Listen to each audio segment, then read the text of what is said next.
Hi అండి. ఈరోజు నేను మీకు తాటిపండుతో బూరెలు చేసుకోవడం చూపిస్తానండి. ముందుగా తాటిపండు తీసుకొని దాన్ని పీల్ తీసి 3 భాగాలుగా చేసుకొని దాన్ని కొబ్బరి తురిమే దాంతో మనము గుజ్జు తీసి పక్కన పెట్టుకోవాలి. తర్వాత ఒక కప్పు బెల్లాన్ని తీసుకొని దాంట్లో బెల్లం మునిగేంత వరకు వాటర్ పోసి దాన్ని స్టవ్ పైన పెట్టి కరిగించుకోవాలి. పాకం అవసరం లేదు, జస్ట్ కరిగించుకుంటే 2 కప్పుల బియ్యం పిండి తీసుకొని 2 మంచిగా కలిపి తర్వాత దాంట్లో మనం ముందు తీసి పెట్టుకున్న తాటిపండు గుజ్జు ఏదైతే ఉందో దాన్ని వేసి కలుపుకోవాలి. తర్వాత మనం ముందుగా చేసి పెట్టుకున్న బెల్లం వాటర్ ఉంది కదా, అది కూడా పోయాలి. వేడిగానే పోసుకోవాలి. వేడిగా పోసుకుంటే మనకి పిండి తొందరగా మెత్తబడి బాగా బూరెలు మంచిగా పొంగుతాయి.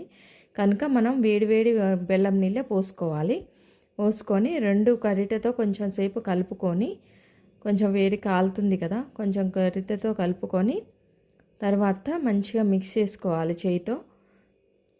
మనం బెల్లం వాటరు ప్లస్ ఆ గుజ్జు సరిపోతుంది. సరిపోలేదు అంటే కొద్దిగా వాటర్ చల్లుకొని ఆ పిండిని మెత్తగా కలుపుకోవాలి. పూరీ పిండి మాదిరిగా కలుపుకోవాలి. మనం పూరీ పిండి ఎలా అయితే కలుపుకుంటామో అలా కలుపుకుంటే సరిపోతుంది. కలిపి ఒక 5 నిమిషాలు మూత పెట్టి రెస్ట్ ఇవ్వాలి. తర్వాత ఒక 10 నిమిషాల తర్వాత మళ్ళీ తీసి ఒకసారి కలుపుకొని చిన్న చిన్న ఉండలుగా చేసుకొని పక్కన పెట్టుకోవాలి. ఇప్పుడు స్టవ్ వెలిగించి బాండి పెట్టి దాంట్లో డీప్ ఫ్రైకి సరిపడా ఆయిల్ వేసుకోవాలి. డీప్ ఫ్రైకి సరిపడా ఆయిల్ వేసి ఆ ఆయిల్ వేడయ్యేలోపు ఒక కవర్ తీసుకొని దానికి కొంచెం ఆయిల్ రుద్ది మనం చేసి పెట్టుకున్న చిన్న చిన్న ఉండలు ఉన్నాయి కదా, వాటిని వేసి అప్పల్లాగా బూరెలు ఒత్తుకోవాలి. చిన్న చిన్న బూరెల్లా ఒత్తుకోవాలి. ఇలా ఒత్తుకొని నూనె వేడయిన తర్వాత దాంట్లో ఒక్కొక్కటిగా వేసుకోవాలి. ఒకటి వేసిన తర్వాత అది పైకి వచ్చిన తర్వాత ఇంకొకటి వేసుకోవాలి. అన్నీ ఒకేసారి ఎమ్మటెమ్మటే వేయొద్దు. అది ఒకటి పైకి వచ్చింది కదా, ఇప్పుడు వేసుకోవాలి. అలా ఒక్కొక్కటి వేసుకోవాలి. అన్నీ ఒకేసారి వేయకుండా వేసుకోవాలి.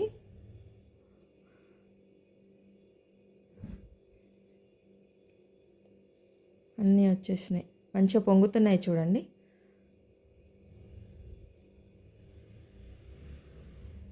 మనం వేడివేడిగా బెల్లం వాటర్ పోస్తే ఆ పిండి ఉడికినట్లు అయిపోతుంది కదా, కొంచెం మంచిగా మెత్తగా అయిపోయి పిండి మనకి ఇలా బూరెలు మంచిగా పొంగుతూ వస్తాయి.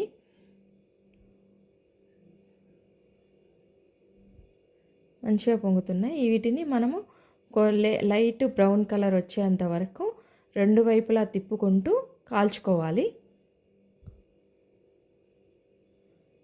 2 వైపులా తిప్పుకుంటూ కాల్చుకోవాలి. ఇప్పుడు బ్రౌన్ కలర్ వచ్చేసినాయి. ఇప్పుడు తీసేసుకోవాలి.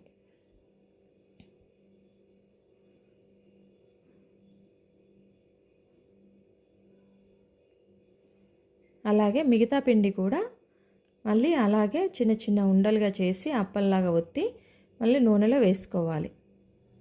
ఇలా మిగతా పిండి అంతా చేసేసుకోవాలి. చాలామంది ఈ తాటిపండుని ఇష్టపడరు, కానీ ఈ తాటిపండులో చాలా హెల్త్ బెనిఫిట్స్ ఉన్నాయండి. విటమిన్స్, మినరల్స్, కార్బోహైడ్రేట్స్ ఇవన్నీ ఈ తాటిపండులో ఉన్నాయండి. మీరు కూడా ఈ పండుని ఒకసారి టేస్ట్ చేసి చూడండి. తాటి బూరెలు రెడీ అయిపోయాయండి. అంతే అండి, ఎంతో టేస్టీగా ఉండే తాటి బూరెలు రెడీ అయిపోయాయండి. నా రెసిపీ మీకు నచ్చినట్లయితే లైక్ చేయండి, మీ ఫ్రెండ్స్ అండ్ ఫ్యామిలీకి షేర్ చేయండి.